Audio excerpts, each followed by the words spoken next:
I was about to say good morning, but I know there's some people who are very strict. So should I say good afternoon? No, I have a few minutes. Good morning. Good morning. Good day, okay. Okay, a quick guess. Where do you think I'm from? Uganda. Aha. Mombasa guy. Okay, I'll just give it myself a bit. I love that picture. It was drawn by a friend of mine from Denmark. He said, whenever I call you, you're either traveling or you're on the phone. So I liked that one. I'm so honored when you put up Mike's photo, because I have him here. So Mike passed away early this year.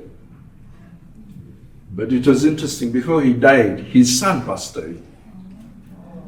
His son died in 93, and in 94 they started the project, the Dan Eldon Place of Tomorrow. Dan Eldon Place of Tomorrow is where I met Mike Tambo. And I've known Mike for maybe 20 years. And when he spoke about you, he spoke so proudly. He said, you're doing an amazing job, and if I can support, I said, for sure. And of course, I'd been talking with Mike, and he knew about this work. So I'm so proud to be here. Asante sana, I'm Kenyan, very proudly Kenyan, very proudly African, and also a citizen of the world. I think Kenya needs to find its place in the world. So I'm so excited what you're doing. You're putting us on the map. I was chatting with Dolphina earlier on, and we were saying, you know, there's a lot of bad things that comes out, but that's because the good things are not spoken about. Yes. It's up to you to start speaking about it. Dolphina, as you were talking, I was telling myself, you're preaching to the choir. Because the people who sit in this room are already quite clear. Then I thought, it's so clever what you did, which is basically, you're making them mentors. So let's start with that. By then, my first degree was in education. They say, once a mwalimu, always a mwalimu. What is mentoring? What is mentoring? Because I've heard that word used 2-3 times. What's mentor? None of time you say it, yeah? And by the way, I'm not from Mombasa. I love challenging assumptions. So by the end of my session, please tell me where you think I'm from. What's mentoring? Mentoring. Yeah, mentoring is an act of leading and being yourself so that someone else can be impacted through your actions and through your words.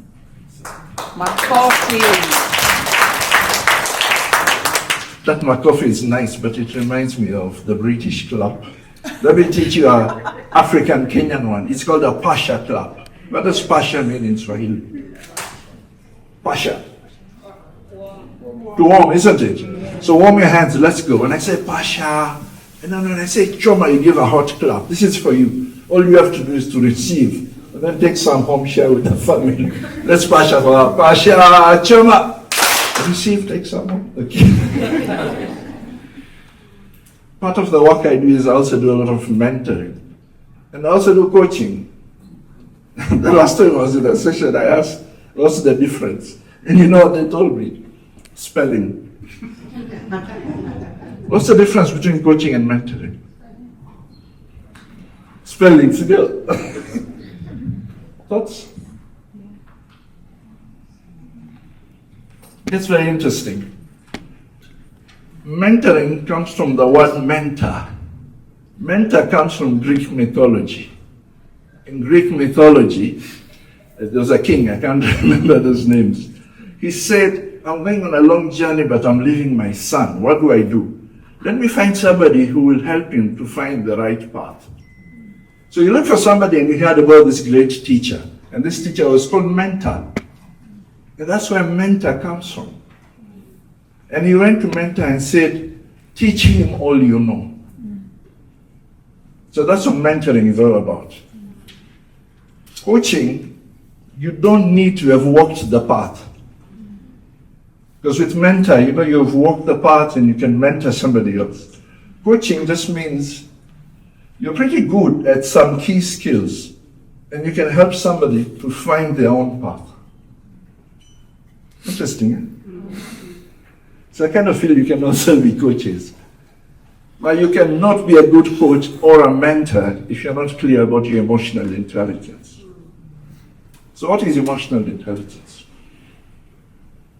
I like to disturb camera people. I walk around. I apologize. What is emotional intelligence? I was in another session. These people were crazy. I was in another session. They asked me, "You're here to tell us." Correct. Correct, eh? I also like to start from where you are. What do you think emotional intelligence is? There are two words there, isn't it? There's emotional and there's intelligence. Now, some people are telling me, it's very confusing. Emotional and intelligence. What's the other intelligence we know? I knew Nasoma Sama. The one I used to know was intelligent quotient, your IQ. All these universities will test you on your IQ. You do an IQ test and then they decide which one you can do. I don't feel that you must have done well to go far. Because some of the other intelligence quotient tests are not easy. So what is emotional intelligence? Self-awareness. What made you say that?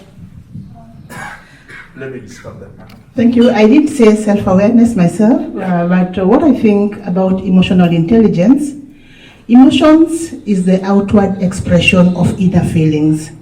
Emotional intelligence now becomes the ability to understand, manage, express, and control one's emotions in socially acceptable ways. Thank you. The person who started the initial works on emotional intelligence was called Daniel Goleman. He would not have explained it as good as you. You've explained it much better. It's about knowing what you're feeling, managing those emotions, knowing what others are feeling, and then building those relationships. It's actually just 4 quadrants. So the first step is knowing what you're feeling. How do you get to know what you're feeling? I always laugh that, in a room there's always watu wa serikali na watu wa opposition. Watu wa opposition ukaa nyuma, watu wa serikali ukaa mbele. No, I'm just joking. I want to hear also from other tables. How do you get to know what you're feeling? How do you get to know? Yes. Let's disturb the cameras. So they walk in the room. I know sometimes what I'm feeling, depending on how much I think about it, and when I think about it, what next do I do? So it takes a bit of energy to start thinking and then deciding what to do. Yes. Pasha, Chama. Thank you. But you forgot to take some home. Let's do it again. Pasha, Chama. Take some home, share with the family. So that's actually it. But let's get more technical, because I know some of us like to have some technical definitions. So that's what Daniel Goleman spoke about. Daniel Goleman, by the way, is an excellent author. His initial work was in emotional intelligence. I prefer his later work, where he ties emotional intelligence with leadership. And one of the best books is called Primal Leadership, or The New Leaders, if it's printed in different parts of the world. So that's what he said.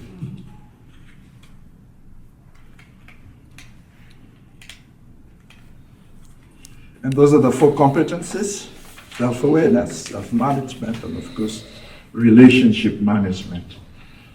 Let's start with the first one, self-awareness. We've jumped into it. One of the challenges of self-awareness is we are asking you to step out of your skin and to see yourself. It's not easy. So I'm going to ask you to do a quick activity. Think of a time when things didn't work out well. You are in a situation, it is always between two people. And something happened, and you started to ask yourself, hey, what happened there? Because you left feeling a bit uncomfortable. Something happened. That's self-awareness. I'll give you an example.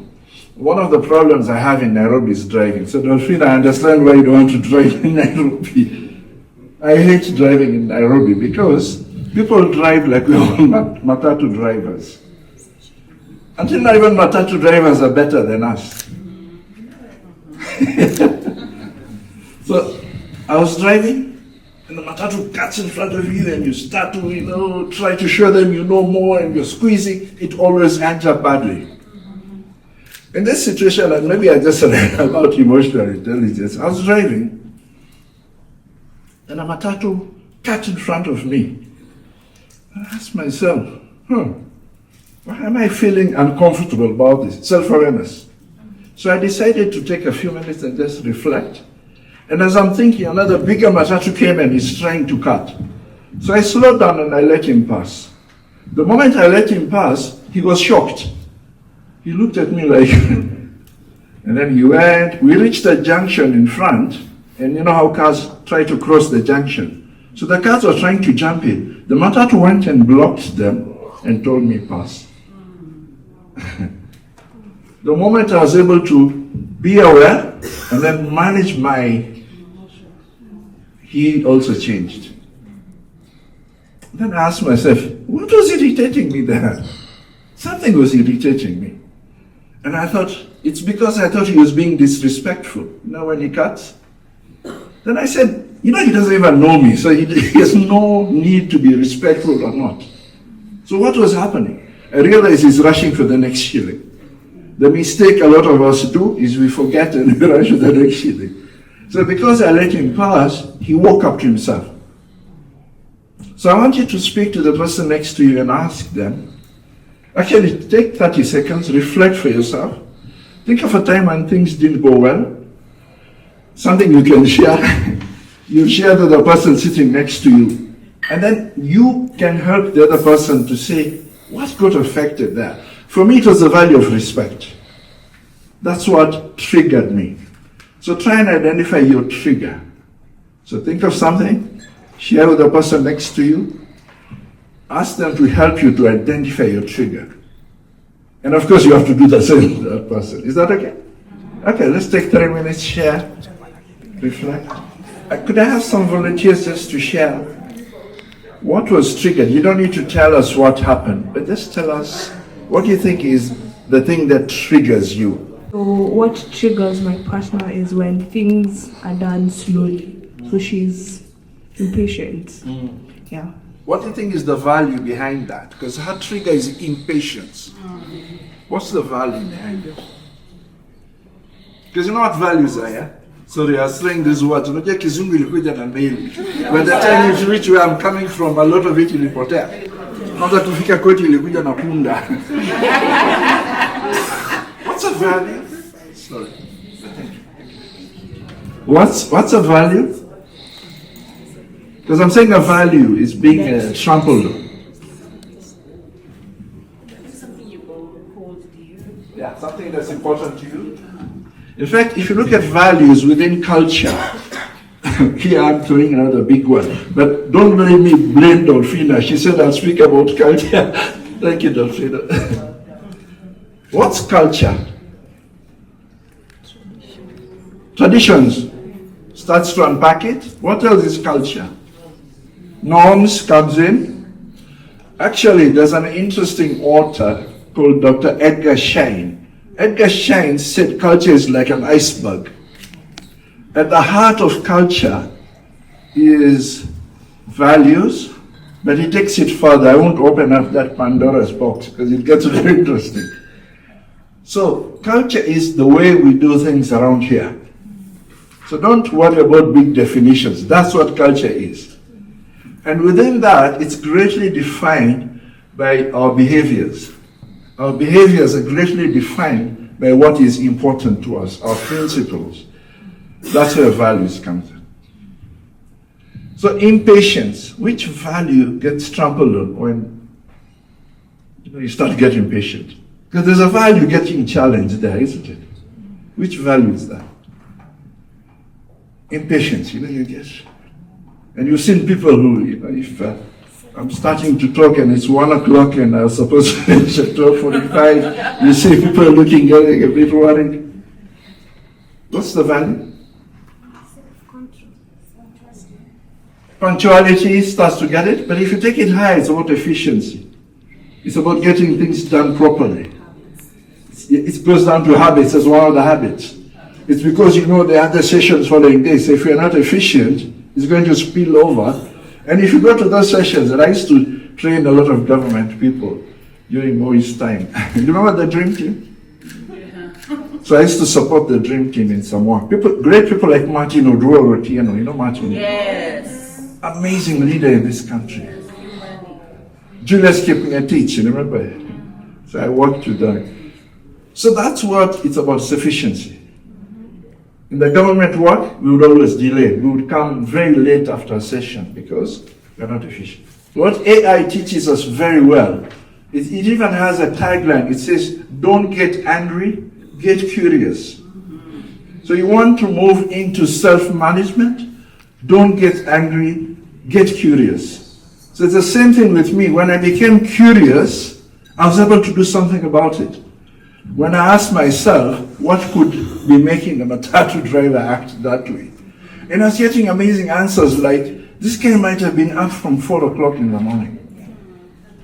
So here I am judging him because he's trying to earn an extra shilling. Let him continue. It's changed me. So look into appreciative inquiry. It's by two amazing people, Diana Whitney and David Cooper Ryder. They were doing research about how come some organizations are more successful than others sustainably. You know, we have many one-hit wonders. So that sustainability actually came from appreciative inquiry. And I love this tagline, so thank you. Don't get angry, get curious. Which, by the way, so once you've identified your triggers, you want to manage yourself, isn't it? Don't get angry, get curious. So, what Daniel Goleman found out is, when something happens, you quickly react. He says there's a part in our brains, I'm not a medical doctor, but he says there's an hijacking that happens. There's some amygdala gets hijacked. It's because something has come and we just responded. So what should we do? Let's create space. So something comes out to you, don't just react. And I love what you said about get curious. Person drinks or does something, don't just quickly decide. Leave that one to the courts. Our job is not judging. Let's get curious. Create the space. So have another chat with the person sitting next to you and say, remember that thing that happened? Help me to see how I could have created space. How could I create that space? So let's have now just 2 minutes. How could I have created that space? So I didn't respond in a way that I did. A lot of people who have managed their emotional intelligence well, even in the morning, they wake up, give themselves even 10 minutes just to reflect. Some, they even meditate. So when you do that in the morning, it helps you to be more calm. But sometimes things just come at you. They can move like a matatu. So my Nigerian colleagues, when I work in Nigeria, they taught me something else. Nigeria uses a lot of pidgin. And they say, cool temper. It means cool your temper. Which I thought was a nice way to remember. You start to feel hot under the collar. You say, cool temper. What's making me feel uncomfortable? Because you can't always be prepared for these instances. You can imagine you're drinking tea and somebody tells you, When you can't drink tea by drinking slowly, at that time you have not cooled down anymore. You just respond. What I'd ask you to do is just take 30 seconds. Capture your thoughts on your writing pad or somewhere. On your reflection sheet. What are you going to do to create that space? How are you going to come back into that situation more as a leader? How are you going to elevate yourself to a point where you're building the relationship, not breaking it? Capture your thoughts. What are you going to do to create space next time you're in a situation like that? An uncomfortable situation. Something has come at you. You don't want to just respond. Yeah. The next one, of course, is social awareness. So always I like to work with one-on-one. Something has happened. I really liked your examples because it was husband, wife. So when it's two people, it's easier to manage that. If it's one too many, you can imagine the complication it gets. So with social awareness, it's all about looking outward, thinking about what are other people feeling.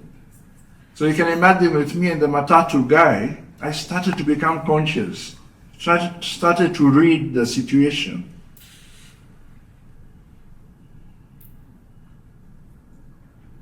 And then you start to think about what's driving it. And then of course the last one is about relationship management. I'll tell you just one thing about relationship management. Think win-win. Think both gain. Stephen Covey did some really good work in this, in the 7 habits of highly effective people. He said, think win-win or no deal. It's either we both gain or let's forget about it. Because sometimes people say, no, I'll allow you to win this time, and then next time you will let me win. My friend, hakuna mtu atakupatia another chance. It never comes the second time. In fact, people who go for win-lose will push you till the edge. And people who, by the way, most human beings lose-win, they will allow others to win. Because next time they'll get a chance, because I'm a nice person, because I'm trying to maintain the relationship, it will never get there. It's win-win or no deal. So think about emotional intelligence. Know what you're feeling, be in the right mind state, know what triggers you, manage that, create the space before you react. Then go and start to notice what others are feeling. And then the aim is win-win. Our relationship will be where we both win, where we both respect each other, where we both care. And guess what? That's emotional intelligence. That's part of ourselves, Pasha Choma. Should I give it back to you? Wow, more passions for Twalib. Pasha Choma. I got it right, sindio? Nijaribu tena. Pasha Choma.